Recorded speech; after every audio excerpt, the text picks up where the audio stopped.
Elle est où la caisse à Fabrice? Salut, bienvenue pour une caisse à Fabrice. On va regarder ce qu'on a reçu aujourd'hui. On commence bien avec Eugène, le mammouth et le virus. Eugène, en mars 19, s'est retrouvé coincé dans son chalet En Valais. Et voilà, le confinement arrive. Il se retrouve avec sa femme et son fils. Il va nous raconter un petit peu ce qui s'est passé pendant ce confinement. Voilà, c'est pas... Ouais.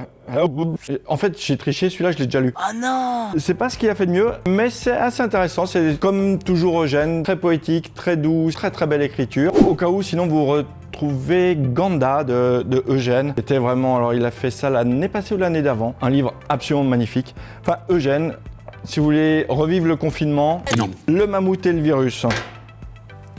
John Wayne.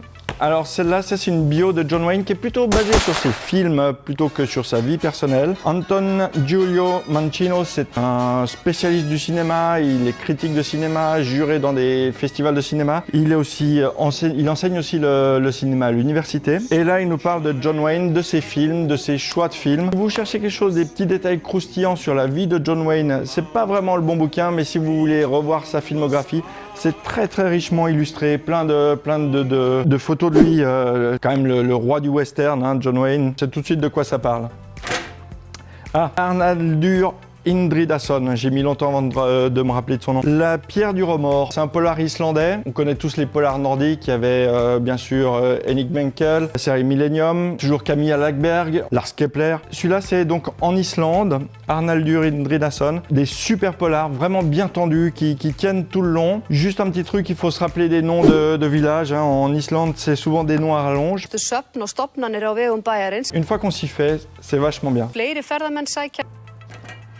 Ah, la parade monstrueuse. L'année passée, c'était le thème des monstres aux bibliothèques municipales. Cette année, c'est au musée d'ailleurs, à Yverdon. Le thème, c'est les monstres. Ils ont sorti ceci, qui est un peu en prolongement de leur expo. Ça s'appelle la parade monstrueuse, la naissance des monstres modernes. Et ils parlent de toute la construction qu'il y a eu dans le cinéma, les comics américains, dans tous les livres, dans toute la littérature, sur la naissance de ce qu'est un monstre moderne. Alors, là en haut, il parle de Frankenstein, Dracula, King Kong, Godzilla. C'est vraiment un livre qui est très intéressant pour ses illustrations. Très richement illustré, un texte qui est vraiment pointu sur la naissance du monstre. Très intéressant bouquin.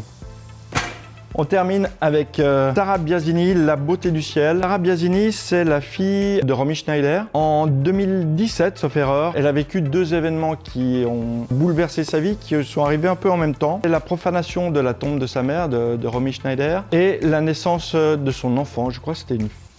Ces deux événements vont l'interroger sur la maternité, sur l'enfance, sur le fait d'être mère, sur sa relation elle aussi avec Romy Schneider, avec sa mère, qui n'était pas une relation toujours facile. Elle en parle là-dedans. J'ai feuilleté le livre, je trouve l'écriture très poétique, très douce. Je pense vraiment à une belle découverte qui vient d'arriver. Sarah Biasini, La beauté du ciel. Voilà. Aujourd'hui, on a fait cette petite vidéo depuis le stock, depuis le dépôt du Bibliobus, parce qu'on a encore plein d'autres bouquins à vous proposer. On se retrouve tout bientôt pour une prochaine caisse à Fabrice. En attendant, vous n'oubliez pas de poster un petit pouce vert, un like, nous retrouver sur Instagram, sur Facebook, sur YouTube. Et puis on vous retrouve avec plaisir une prochaine fois.